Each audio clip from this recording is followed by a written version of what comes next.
यह सच है कि डच कहानी प्राचीन जनजातियों से शुरू होती है, लेकिन असली सच्चाई इससे भी बहुत पहले शुरू होती है। पहले किसानों या फ्रीसियन लोगों से बहुत पहले अन्य मानव इस भूमि पर चलते थे और उनके निशान आधुनिक डच डीएनए में आज भी मौजूद हैं। लगभग 50,000 साल पहले जो क्षेत्र आज नीदरलैंड बनेगा, वह निएंडरथल लोगों का घर था। उनमें से एक, जिसे क्राइन के नाम से जाना जाता है, उत्तरी सागर के नीचे पाया गया, जो इस बात का सबूत है कि शुरुआती मानव कभी उस जमीन पर रहते थे जो अब पानी के नीचे है।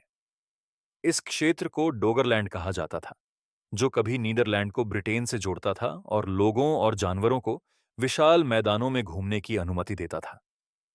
जब आधुनिक मानव लगभग 40,000 साल पहले पहुंचे, तो उन्होंने इन पुराने समूहों को प्रतिस्थापित कर दिया। फिर भी निएंडरथल डीएनए के निशान आज भी डच आबादी में बने हुए हैं, जो जीनोम का लगभग 2% बनाते हैं। हालांकि ये पहले आधुनिक मानव बाद में गायब हो गए, कुछ सीधे वंशज छोड़ते हुए। उनका गायब होना दिखाता है कि इतिहास शुरू होने से पहले ही आबादी पूरी तरह से बदल गई थी।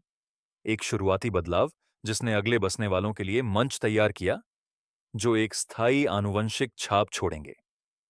हिमयुग के लगभग 10,000 बीसीई में समाप्त होने के बाद निचले देशों की जमीन जंगलों, नदियों और आर्द्र भूमि में बदल गई।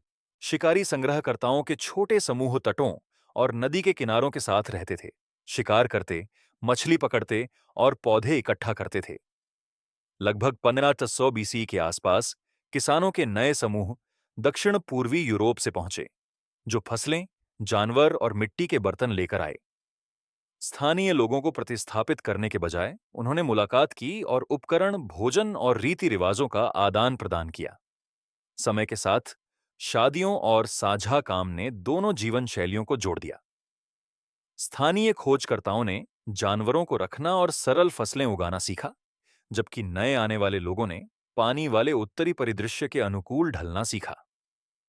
इस संपर्क ने क्षेत्र में पहली मिश्रित कृषि समुदायों को बनाया।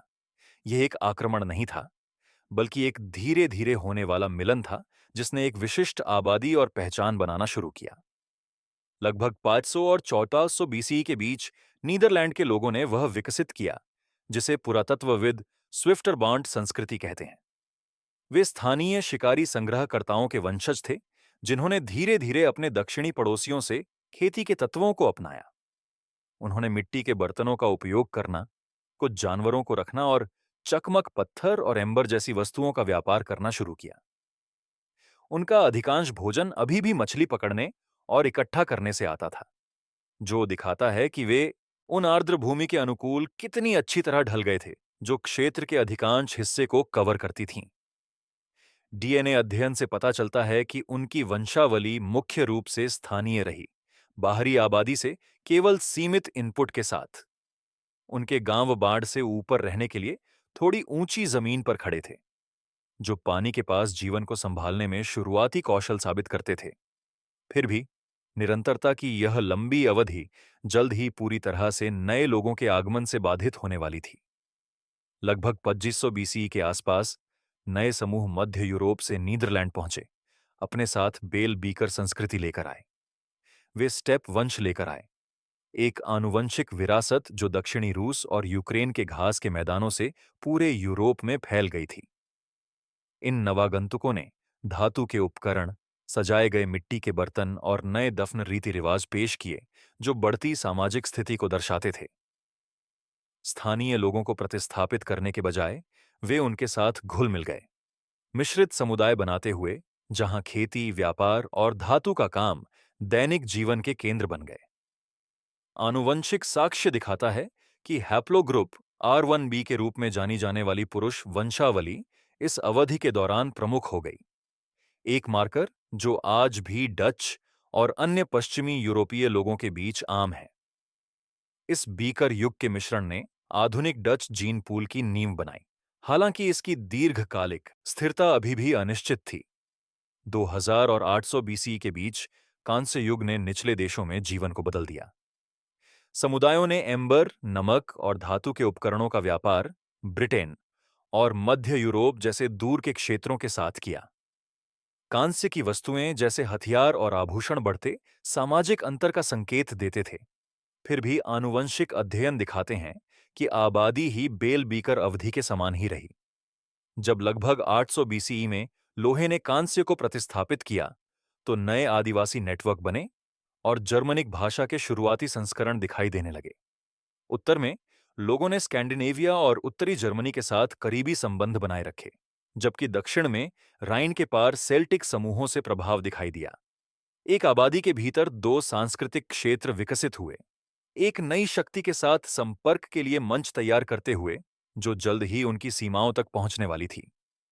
लगभग 57 बीसी के आसपास जूलियस सीजर की सेनाएं राइन नदी तक पहुंचीं, दक्षिणी नीदरलैंड को रोमन प्रभाव में लाते हुए। नाइमेगन और मास्ट्रिच जैसे शहर किलों और व्यापार मार्गों के आसपास बढ़े, क्षेत्र को व्यापक साम्राज्य से जोड़ते हुए। इन क्षेत्रों में स्थानीय लोगों ने रोमन रीति रिवाजों को अपनाया, पत्थर के घर बनाए और व्यापार में लैटिन का उपयोग किया। हालांकि और उत्तर में फ्रीसियन और चौसी जैसी जनजातियों ने अपनी स्वतंत्रता बनाए रखी और अपने पुराने जीवन के तरीकों को जारी रखा। रोमन सैनिकों और बसने वालों से कुछ आनुवंशिक निशान बने हुए हैं, जिनमें हैप्लोग्रुप J2 और E1B1B जैसे दक्षिणी यूरोपीय वंशावली की छोटी मात्रा शामिल है। राइन न केवल एक राजनीतिक सीमा बन गई, बल्कि एक सांस्कृतिक सीमा भी बन गई, रोमनीकृत दक्षिण को स्वतंत्र उत्तर से अलग करते हुए। एक विभाजन जो रोम के पतन के बाद भी लंबे समय तक नीदरलैंड को आकार देगा। जब रोमन साम्राज्य लगभग 400 सीई में ढह गया, तो निचले देशों में नई शक्तियां उभरीं। दक्षिण में फ्रैंक्स ने छोटी जनजातियों को एकजुट किया और राजत्व, कानून और ईसाई धर्म पर आधारित एक मजबूत राजनीतिक प्रणाली बनाई। उनकी बस्तियां संगठित समुदायों में बढ़ीं, जो बाद में मध्ययुगीन शासन की नींव बनी। उत्तर में फ्रीसियन और सैक्सन स्वतंत्र रहे, उत्तरी सागर के साथ समुद्री यात्रा और व्यापार पर निर्भर रहे। उन्होंने ऐसे मार्ग स्थापित किए जो स्कैंडिनेविया, ब्रिटेन और राइन क्षेत्र को जोड़ते थे। समय के साथ गठबंधन, शादियां और साझा व्यापार नेटवर्क इन समूहों को एक साथ लाए। उनकी संस्कृतियां क्षेत्रीय पहचान बनाए रखते हुए घुल मिल गईं। फ्रैंक्स, फ्रीसियन और सैक्सन डच लोगों के तीन मुख्य पैतृक मूल बन गए। उत्तरी हमलावरों की एक नई लहर प्रकट होने से पहले डच आनुवंशिकी का ढांचा स्थापित करते हुए 8वीं और 10वीं शताब्दी के बीच नॉर्स जहाज डच तट के साथ दिखाई दिए। कुछ छापों ने विनाश किया, लेकिन कई मुठभेड़ों ने व्यापार और बसावट की ओर अग्रसर किया। फ्रीसलैंड और ग्रोनिंगन जैसे क्षेत्रों में स्कैंडिनेवियाई वंश की एक छोटी मात्रा आबादी में प्रवेश कर गई, जो आधुनिक डीएनए में हैप्लोग्रुप I1 की उपस्थिति से चिह्नित है। आने वाली शताब्दियों में ये प्रभाव मौजूदा फ्रैंकिश, फ्रीसियन और सैक्सन जड़ों के साथ सुचारू रूप से घुल मिल गए। लगभग 1400 से 1500 सीई तक डच आनुवंशिक पैटर्न स्थिर हो गया था और यूरोप में सबसे सुसंगत में से एक बना हुआ है। उत्तर में मजबूत स्कैंडिनेवियाई और फ्रीसियन निशान दिखाई देते हैं, जबकि दक्षिण फ्रैंकिश और सेल्टिक विरासत को दर्शाता है। यह लंबी स्थिरता डच पहचान की नींव बनाती है और प्राचीन वंश को बाद की शारीरिक और सांस्कृतिक विशेषताओं से जोड़ती है। डच वंश की कहानी विजय या प्रतिस्थापन के बजाय स्थिर अनुकूलन और मिश्रण की है। हजारों वर्षों में स्थानीय शिकारी संग्रहकर्ता, किसान और प्रवासी एक ऐसी आबादी में विलीन हो गए जो सहयोग और लचीलेपन से आकार ली गई थी। यह गहरी आनुवंशिक निरंतरता उन मजबूत क्षेत्रीय पहचानों की व्याख्या करने में मदद करती है जो आज भी मौजूद हैं।